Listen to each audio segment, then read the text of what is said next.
The world of Gilenor. A world that some call home and that many others recognize with some distant familiarity. I've wandered this realm for decades, for generations of the game itself, but now, it's time to knuckle down and see what we can do. I'm MintEastwood, and this is my favorite character, GIM MintE. As the name suggests, I'm a Group Ironman. Unfortunately, 3 of my teammates are MIA, and while the runecrafting support from my girlfriend cannot be understated, I'm essentially by myself. Here are my stats, and here are my current achievements. While I've played this game for a while now, I only just reached my first 99 and have no notable PVM drops except my Zenite jewelry and Nate's Not face card. In this series, I'm going to find out how much I can achieve in this game that I love so much while at the whims of real life responsibilities. Are a job and a girlfriend really an excuse, or are you just a noob? We start this video off in the catacombs of Kourend, finishing off 90 Slayer, which was rudely interrupted by my man the Duns. While 90 Slayer unlocks the underwhelming Dark Beasts, I'm still excited because this level lets me finally boost up to kill a Hydra at 95 Slayer, which is the last requirement I need for the Kourend and Key Boss Diaries.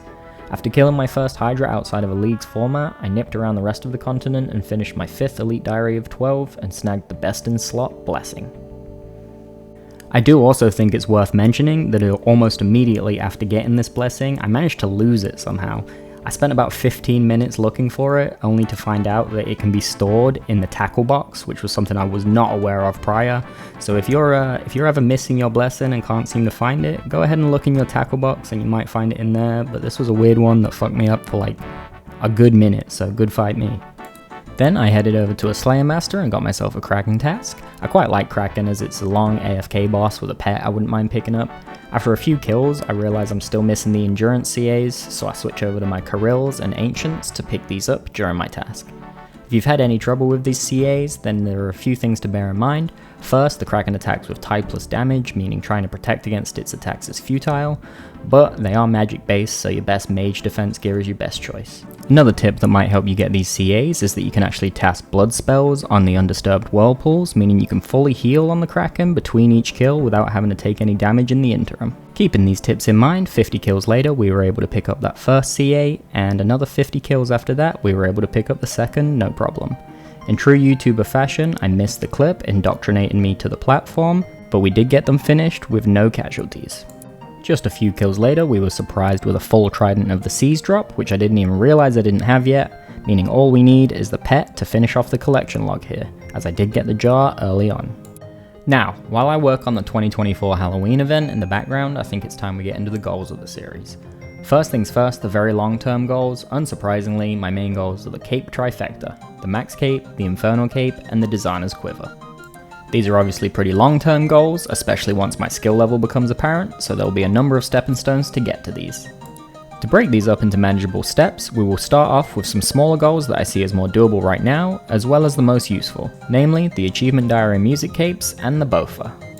For the Diary Cape, I will be doing a variety of skilling and minigame based activities in my downtime, with heavy focus on the ones I'm missing specifically for the diaries. I'm by no means in a rush to achieve any of my goals, so I'll be doing non-meta activities happily, especially if they involve AFK progress or desirable collection logs along the way.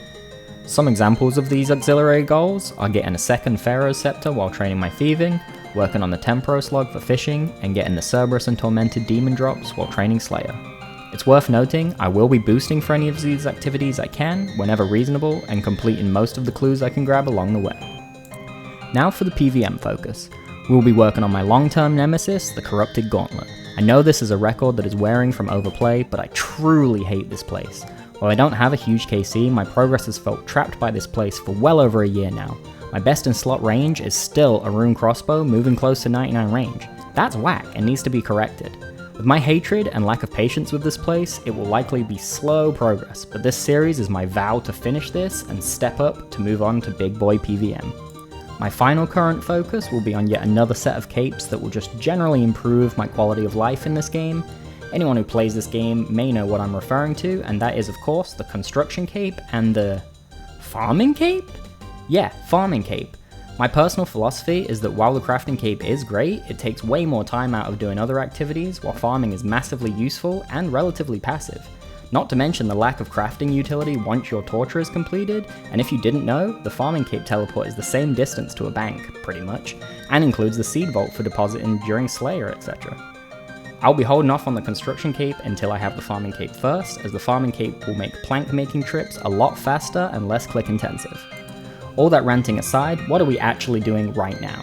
Well, we'll be working on the achievement diary requirements while intermittently taking Slayer and CG breaks until we passively hit 99 farming. As I'm only 300k off 99 hit points, I decided to go ahead and get the hit point cape out of the way, as that will be useful for both agility and thieving that I need for the achievement diaries, so I decided to start off by getting that with some Slayer. Starting off my first task at 90 Slayer, right in with the Dark Beasts I just unlocked from Konar, and even though the task was only about 11 kills or something, I got a drop of a Longbone and a Brimstone key in the same drop. I didn't look too much into how the tertiary drop tables work, but I think that's about a 1 in 27k, which is admittedly less rare than I initially thought when I took the clip, but still quite rare. Next, I opened up a few hard caskets I had laying around, and even though I only caught the clip of the second casket, which had some nice Armadillo boots in it, I pulled a Robin Hood hat from the first casket, which is some of my favourite fashionscape in the whole game. Pretty mint. Moving on next to another Abyssal Demon task.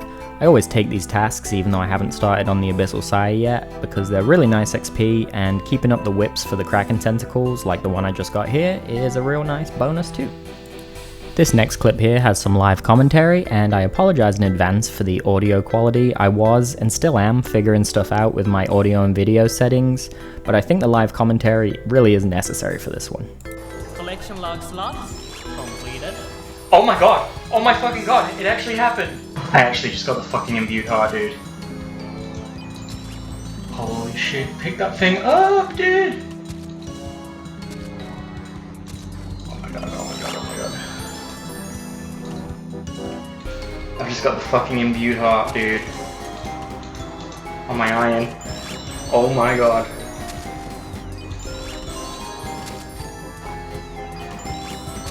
I can't believe that's just happened. I'm tripping. I'm like shaking. I need to kill these fucking demons so I can go click it. Holy shit. Holy shit, dude. Kill this guy. I'm out. Oh my god. I just pulled that on the fucking iron. On the iron? I've got the fucking imbued heart, bro! Oh my god, that's the craziest shit! Now, obviously that was a pretty embarrassing clip there. Not sure exactly what I was doing there, but this was the biggest drop I've ever had on this character, and if you aren't aware, it's considered one of the rarer or longest time investment items to get in the entire game, which coupled with its amazing utility makes this an insanely good drop to get, especially before 99 Slayer. Quite crazy, and quite happy. A little bit of uneventful Slayer later, and we were ready to meet up with the homies to grab 99 hit points. We got my girlfriend here in the cute blue runecrafting outfit. Like I mentioned earlier, she basically just likes to runecraft, which is super helpful, but I have to get all the PVM drops myself. We also have our ex-group mate that abandoned us to play his stinky main again. While I'm here, I'd like to point out that it's silly that we still can't just use emotes in the duel arena. It's gone, we can't stall or do any weird scams with it, and it really ruined my flow having to walk outside for the emote here. Going in to slap up some Hisor after that. I've come sort of close to the fastest speed kill CA here a few times with some massive Crystal Halberd specs, even though this try was a pitiful attempt, but I won't be going for it seriously until I have much closer to max gear to increase my odds anyways, so no biggie. This kill gets me 98 farming, one away from the big cape. I won't share the KC just yet, you will see it before the end of this video, but know that I am 98 farming here and have been very efficient with my Hisoris and don't have the compost bucket yet. Getting stuck right in with the next elite diary requirement while we wait for 99 farming, starting off with 91 cooking to cook a manta ray. We already had 91 and plenty of raw fish banked, so I just quickly knocked this one out of the Hisidious range, even though I could have boosted for it, and re-up my Koran buns a little. Another very easy requirement out of the way already. Next requirement I need is 82 Thieving, which I can already boost for too, but since we're going to need to boost for 91 eventually for the Desert Elite Diary again, I just decided to knock this one out fully. I got both 80 and 81 Thieving at the Varlamore Citizens. These are pretty good XP per hour and give a crazy amount of easy clues, so I figured I'd just camp these until 81 for the next room of Pyramid Plunder. I missed the clip of 80, but it was almost identical to the clip of 81, so let that just serve as both. From 81 Thieving, I was able to get about 35 clues total. I didn't include the clip of the first bunch as they were god awful, and the 21 I did include are pretty damn bad too, but I included them because I did finally get the last Zammy page I needed to complete the entire book set. I think I completed almost every page except this one 2 or 3 times before I got this final page, and even though this book isn't particularly useful now, I've had the other 5 since they were all very useful. RNG is a weird thing. This was also the last drop I needed to complete the entire shared clue collection log, although I didn't realize that at the time. With 81 Thieving, it's time to head over to Pyramid Plunder to try for some extra ferret scepters. I use mine for the prayer altar in my house and would like at least one more, if not 2. 1 to use and 1 for the master stash unit ideally. This place can be pretty good XP per hour if you do it the intended way, ramping up massively at 91 Thieving when you can use the final room. I was doing this the not very efficient way for most of these runs, leaving as soon as I had looted the giant chest and the sarcophagus for the scepter chance and then resetting. I did start doing XP runs as I got closer to the level to get it done faster, but I wanted as many rolls for the scepter as I could stand, which we didn't get for now, but we will revisit next episode when we go for the desert elites. The next skill that we technically already have the level we need and are going to train anyway is smithing. This one's a pretty straightforward excuse. I was really close to a level, and getting that level meant I could boost from 86 to 91 to make the runite limbs for the diary with a Kovacs grog rather than suffer trying to get a +5 stew boost. So that is exactly what I did. With a quick blast furnace trip, I knocked out the level, and then we went to Giant's Foundry to pick up a grog to use later. Everyone's favourite skill next, and the one that I do indeed have to train, even with an easy +5 boost from a summer pie, and that's of course agility. I always try and combo agility with another skill so it doesn't feel quite as painfully slow, so I grabbed all the alkaballs I had saved up and headed over to Brimhaven. Since they updated this place, I've been coming here whenever I have some alkaballs or fletching to get through, as the collection logs here take a really long time. This is admittedly made significantly easier since the rework, but does not change this being about 18 hours of grinding. Complaining aside, this seemed like the perfect excuse to get the log taken care of, so I finished off my alkaballs and started working on the fletching that I'll need for later while I was already here. I'm already high enough agility to rarely fail any of these obstacles, so it seemed like a good a time as any to get this done.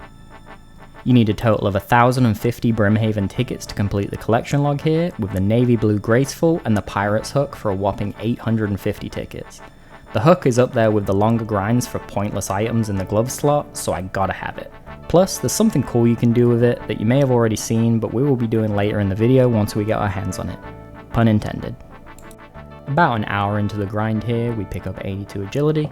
At this point, we're sitting at about 690 tickets, meaning I'm over halfway through the total grind, but have a long way to go. Another hour or so later, we pick up 90 fletching, meaning I've technically knocked out one of the desert diary requirements for next video already.